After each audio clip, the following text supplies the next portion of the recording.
Good afternoon and welcome to another of the SPINK pre-auction videos. This time the connoisseurs edition, the full length. You'll see some of the shorter bite-sized videos already making their way across our social media platforms. But this one is, for those of you that can bear it, the full length one. And so we'll be here today showing you a preview of some of our favourite lots. They're all of the items here are on display in the gallery and will be here for the public to come and view whenever you like before the sale. And this is obviously a preview for the 25th of July auction. And I'm going to begin, I think, with something which is rather fitting. Many of you will have come along to the Victoria Cross exhibition we hosted, displaying the 6 Victoria Crosses earned by the Irish Guards to the public for the first time. And so, just by chance, it is total luck, it's not a fix, I promise, is this absolutely smashing MC, DCM and dated bar group of 10 to Major Hudson. The special thing about this group is, of course, Hudson was one of the founding members of the Irish Guards.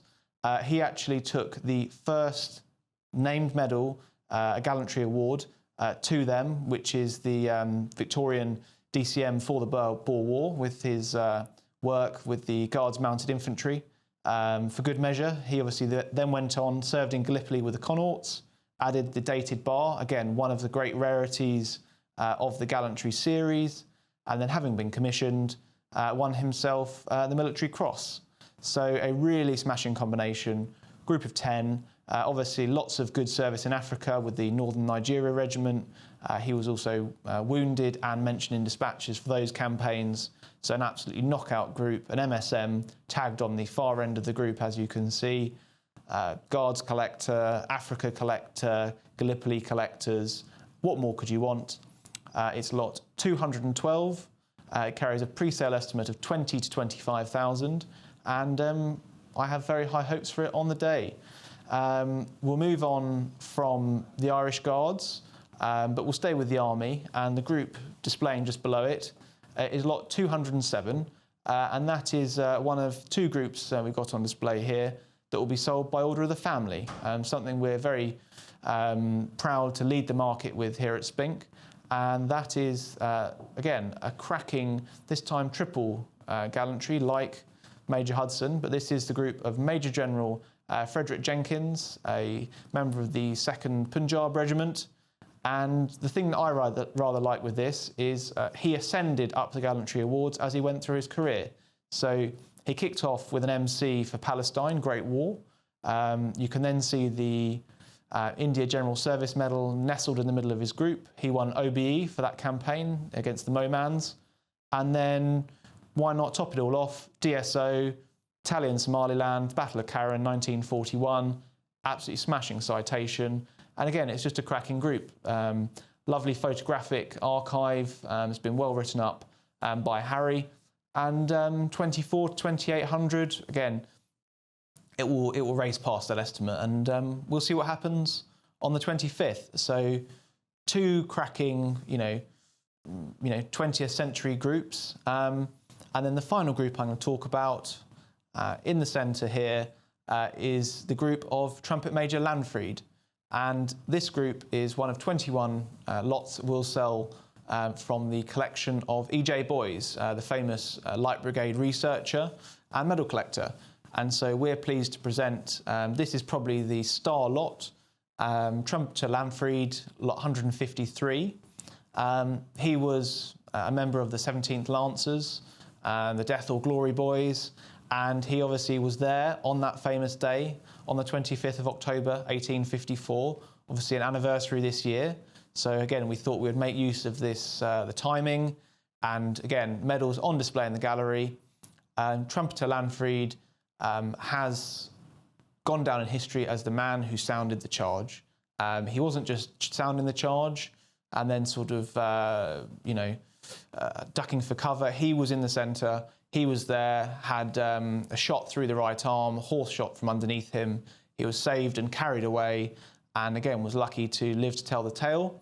Obviously, as you can see, went on to serve during the Indian Mutiny and then also served in the Sussex Artillery Volunteers. So again, really unusual combination. It's a really famous group. It's got an impeccable provenance. And again, it's got a pre-sale estimate of 8 to 12,000. And I know it's already got a bid on Spink Live, so we'll see what happens on the day. So these are 3 of my favourite lots I've picked out. There's lots more, I obviously could have talked about, but do go online and have a look. So thank you very much. That's all I've got to say for today. But I'm going to hand over to our newest member of staff, Claudia, who's joined us in the Special Commissions and Medals Department. So I will hand over. Thank you very much, Marcus. Hello all, I'm Claudia, and I'd just like to briefly talk about my favourite lot that I catalogued from our upcoming auction. This is a lovely single-class military general service medal with 1 class for Talavera, awarded to Sergeant John Gould of the 23rd Light Dragoons.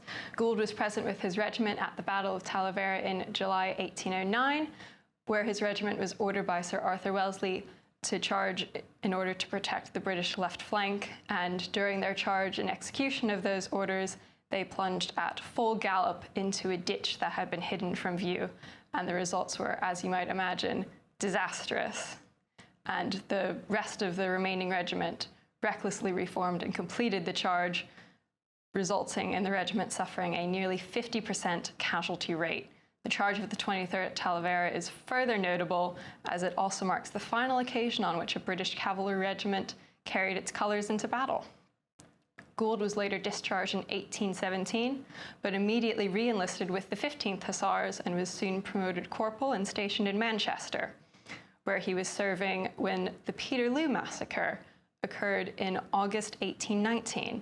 And while there's no official record of his participation in the massacre, it can be reasonably deduced from his presence and position there that he likely was a participant along with his regiment.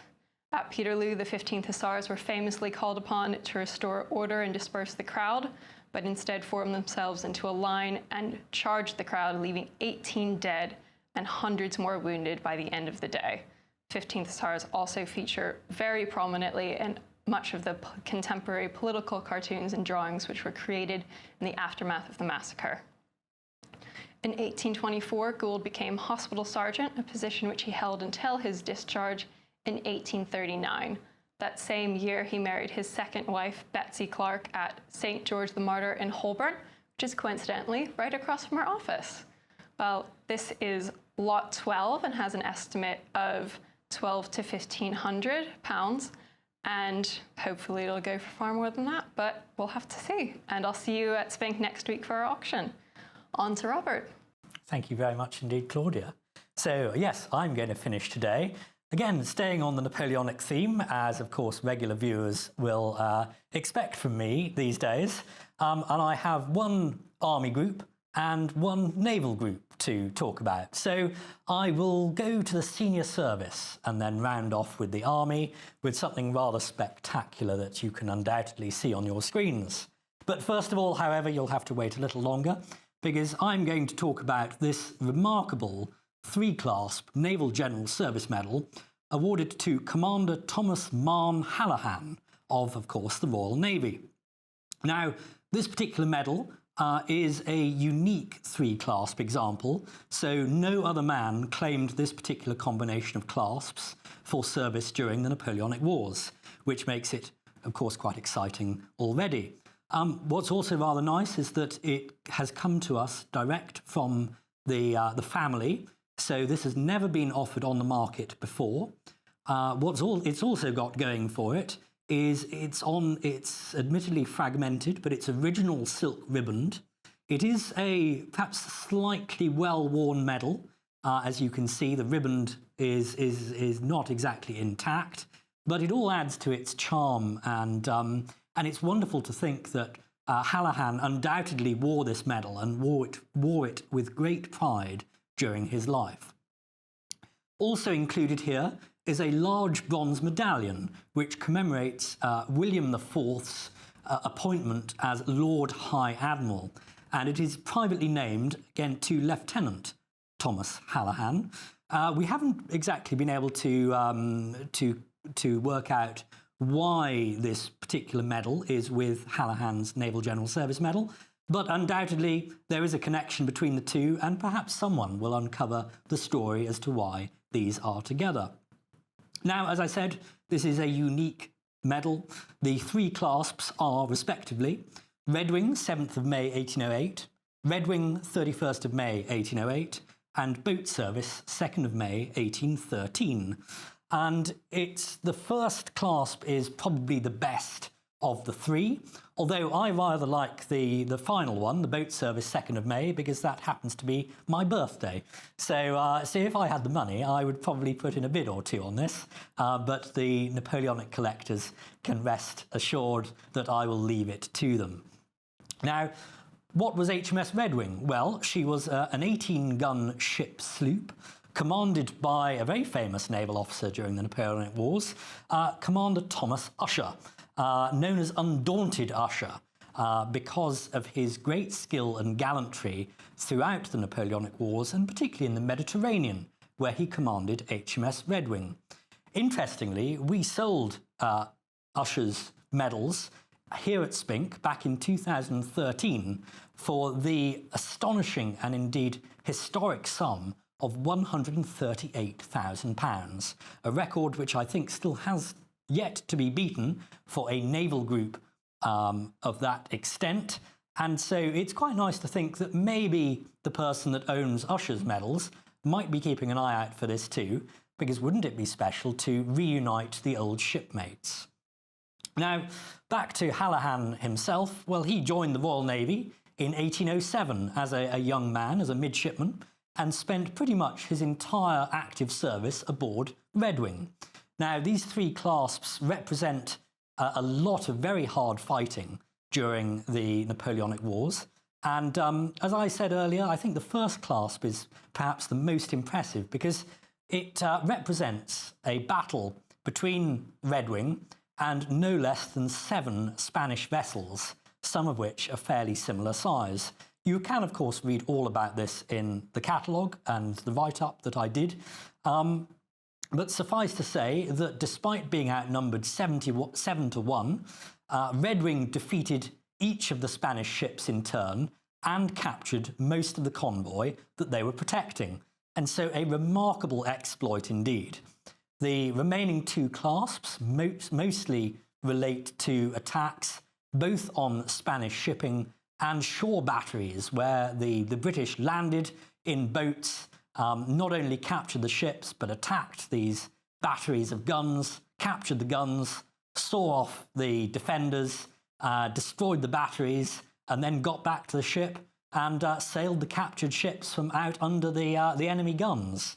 So these exploits are really very much along the lines of course, the stories created by the famous historical novelist C.S. Forester with Horatio Hornblower and Patrick O'Brien with Captain Jack Aubrey. But this, of course, is real life. And it's a remarkable medal with a remarkable story. So, Lot 5 in the upcoming sale with an estimate of £10,000 to £12,000. I think this is pretty conservative considering the rarity of this particular medal and also the amount of story and history you're getting here. So I shall be on the rostrum for this particular lot and hope that I hammer it for a good price to a good new home. And then from the senior service to the army, as I said, with a really spectacular group here, not the sort of thing we see very often these days, and it is the Army Gold Cross group to General Sir Colin Halkett. It comprises a Gold Cross, the small gold medal with 2 clasps, the Waterloo medal, a GCB breast star, and a KCB breast star as well. The Gold Cross has the battle honours on its arms for Albuera, Salamanca, Vittoria, and the Neve. The gold medal with its reverse for Salamanca and clasps for Albuera and Vittoria. His Waterloo medal is named to him as Colonel Sir Colin Halkett of the 2nd Light Battalion, King's German Legion. And rather attractively, the reverse of his KCB breast star has this little ink inscription on it which says Sir Colin Halkett, Order of the German Legion.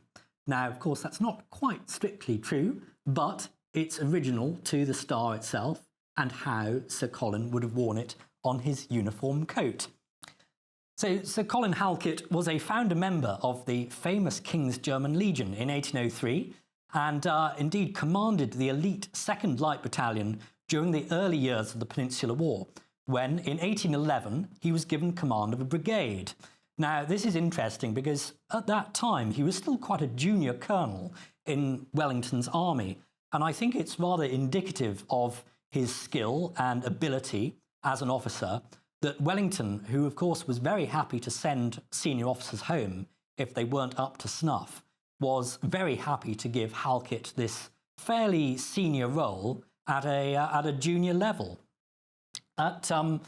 He saw the Peninsular War through right up to the end of the war in 1814, and then was brought back for service during the Waterloo campaign in 1815. So during the 100 Days campaign, Halkett had command of the 5th Brigade of British Infantry. And with this brigade, they were very much in the thick of the fighting at the battles of Quatre Bras on the 16th of June 1815, and of course Waterloo 2 days later on the 18th of June. He led quite an inexperienced brigade. The 69th Foot, unfortunately, had the misfortune to lose their king's colour at the Battle of Quatre Bras when they were charged and badly cut up by French cavalry. And then the 33rd Foot twice had to be rallied personally by Halkett, who seized one of their own colours and sat in front of the battalion, waving them to encourage them to do their duty and get back into order. He was therefore constantly in the thick of the fighting. And again, I think a good indication of this is seen by the fact that he was wounded no less than 4 times during the Battle of Waterloo, the final occasion being a shot to the face, which necessitated him having to leave the field. It's also noted that during the crisis point of the Battle of Waterloo, when things looked at their worst for Wellington and the Allied army, Wellington rode over to Halkett to observe how things were going, and the two men exchanged a few words with Halkett, supposedly saying, "My lord, we are under great pressure. Is there not any way we could be relieved for a little while?" Wellington's response was simply, "Impossible." And Halkett is said to have then said, "Very well, my lord, we will stand until the last man falls." And again, a very brave man who was used to doing his duty under the worst of circumstances. And indeed, despite casualties, his brigade held the line, and until he was wounded, he stayed with them throughout the whole of the Battle of Waterloo. So despite being wounded, indeed dangerously wounded, happily Halkett survived the battle and went on to have a very long and distinguished military career. He became Lieutenant Governor of Jersey in 1821, Commander-in-Chief of the Bombay Army in 1832, and Governor of the Royal Hospital Chelsea from 1849 until his death in 1856. He is buried there, and you can go to the Royal Hospital Chelsea, not too far away from here today, to see his grave. He would undoubtedly have also seen many of his friends and acquaintances participate, of course, in the Crimean War. He would have been a comrade of Field Marshal Lord Raglan, who of course was Wellington's military secretary at Waterloo and lost an arm, so similarly wounded at Waterloo itself. Raglan, of course, sadly died during the Crimean War. This remarkable group, you can read all about what I've said and indeed much more besides in the catalogue. It comprises lot 189 with an estimate of £150,000 to £200,000. So quite a strong estimate, but then when was the last time you saw such a wonderful group on the open market at auction? And so again, I'm looking forward to being on the rostrum and seeing these go to an appreciative new home. So our auction on the 25th of July starts at 10 o'clock. You can tune in via the usual method or come along to the room and see Marcus, Claudia, Harry and myself wielding our gavels and seeing everything go to good new homes. and we hope to see lots of you then. Thank you very much indeed for listening, and I hope very much that you've enjoyed. Goodbye.